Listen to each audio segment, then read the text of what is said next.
Just east of where the Salmon River joins the Connecticut River lies the 325-year-old Old Cove Burial Ground. East Haddam's earliest European settlers are interred there, their graves marked by simple field stones and time-worn carved headstones.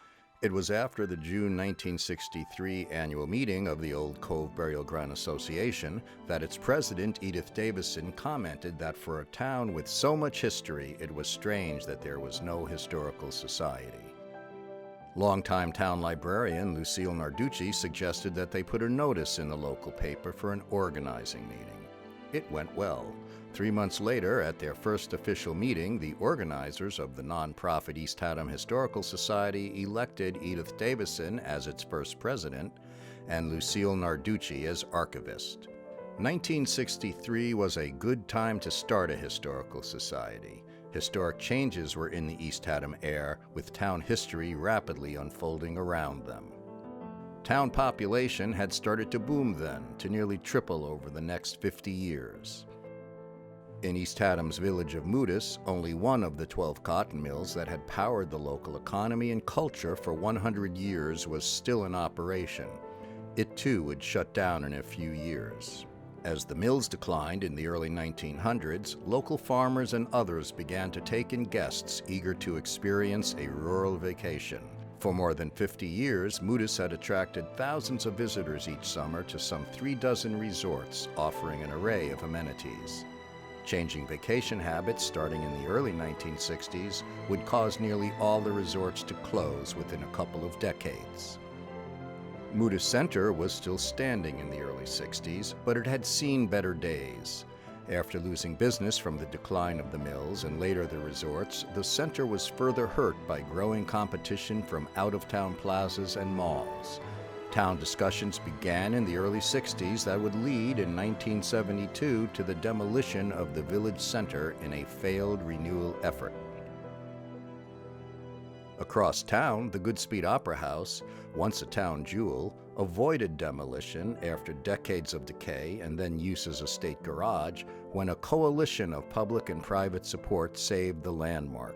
The restored Goodspeed reopened in 1963, going on to achieve national musical theater prominence while becoming a local economic and cultural force. In the midst of these historic town crossroads, the founding of the Society in 1963 marked the start of a 60-year effort by members to expand and preserve its collections, build a museum, and tell the town's essential stories. The mission was to collect East Haddam history. Now, East Haddam was Moodus, East Haddam, North Plains, section of Hadlime, Millington, and it's one to protect it, to interpret it, and to keep it safe for the public to see. In its first few years, Historical Society members met in the Rathbun Library. Haddam and they got together to conduct business and to hear lectures.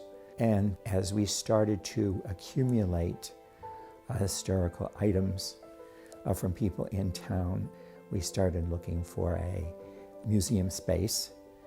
The Society's first museum was created when Edith Davison deeded her 1809 residence to the Society. 5 years later, Society directors gave back the property, citing the costs of repair and maintenance. In the 1970s, the Society used the living room in the Lawton House, owned by the Goodspeed, to mount modest displays. In 1979, the Society opened its first significant museum space in the Mason Society Hall, just around the corner from the Goodspeed Opera House.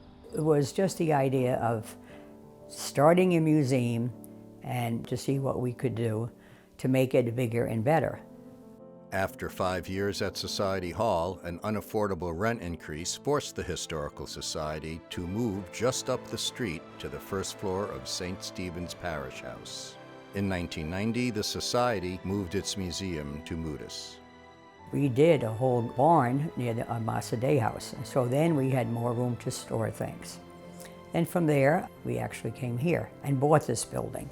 So that's when we really went out and had everybody work hard to get members, to get donations, so we could afford to be here. The Goodspeed Opera House's rebirth in the 1960s sparked interest in the neighborhood's faded houses as visitors saw opportunity. Two of those visitors, Manhattanite's Jim Wynn, a veteran NBC production manager, and his partner Amos Shepard, an eminent Madison Avenue antiques dealer, opened a gift shop in 1963, steps from the Goodspeed Opera House.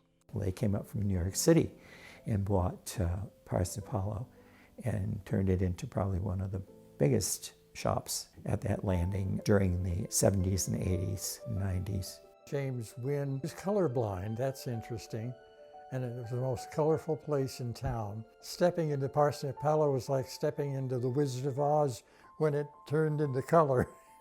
Once they got their shop going, then they started to turn their interest towards the Historical Society, and it grew because of them. James pulled people together and got people to take an active part. Wynn served many years as the Society's museum director and trustee. He was elected president in 1988. That year, the museum was offered a large model used by East Haddam sculptor Heinz Warnecke in the creation of a tympanum at the National Cathedral in Washington. It is a piece of art which we couldn't refuse. Jim Wynn, who was president at the time, was determined that we would take that. Amos Shepard had recently offered the museum another large object, the Victorian chandelier that had hung in the town's Congregational Church. And he had restored it and then couldn't find anybody who wanted to buy it. So he gave it to the Society. So we decided between these two items, we really needed a big space where these things could be shown. And fortunately, both Jim Wynn and Amos Shepard were willing to finance the building. When the new Wynn-Shepard Annex opened in 2003, it doubled the museum's exhibition space. The real strength of this museum is it's got so much stuff. You know, we're in excess of 7,000 square feet of space that is filled. There is a priceless collection here.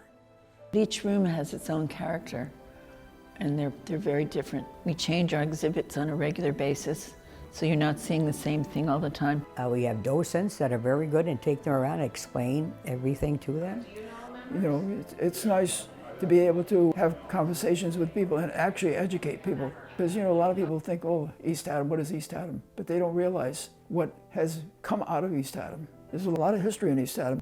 The museum tells the story that East Haddam is not just a small bedroom town. It was once a very, very active industrial town in the state, and a very important one, and a lot of important people came from here, and we tell their stories. Throughout the last 50 years, the Society has changed with the times. The museum is transitioning from a display of static materials to initiating or implementing more of an interactive approach, where folks can come in and can participate more in the telling of that story. In addition to its exhibitions, the Society presents a popular series of presentations throughout the year. We try to have programs and have professional speakers that will entertain but also teach us. And people really look forward to coming back, which is terrific. We have so much history here, and I think it's extremely important for people to see the past and become more identified with it and more identified with the community.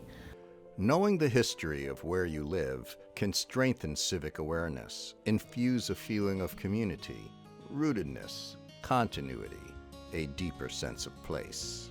Just as everybody has their own self-identity, everybody's connected to a family history, everybody's connected to a place. It's a matter of embracing humanity. It evokes the idea that we're really not that different, that we live in different worlds, but they were still people and they still had the same emotions. When you look at history and the chronology of happenings through the decades, through the centuries, it starts to define culture. That is what starts to pull together this whole idea of sense of place. I think a sense of place makes you realize that you're part of a continuum, and contributes to our contentment and our enjoyment of being in this place. Historical societies are of key importance to telling the story of a place through the displays, through the artifacts, through programming, through sponsoring research and publication of books, through the use of video on topics relating to Buddhist and East Haddam history. In order to fully understand your place and time, I think it's important to understand the history and to realize where you are in the flow of history, because we're all part of that flow of time and history.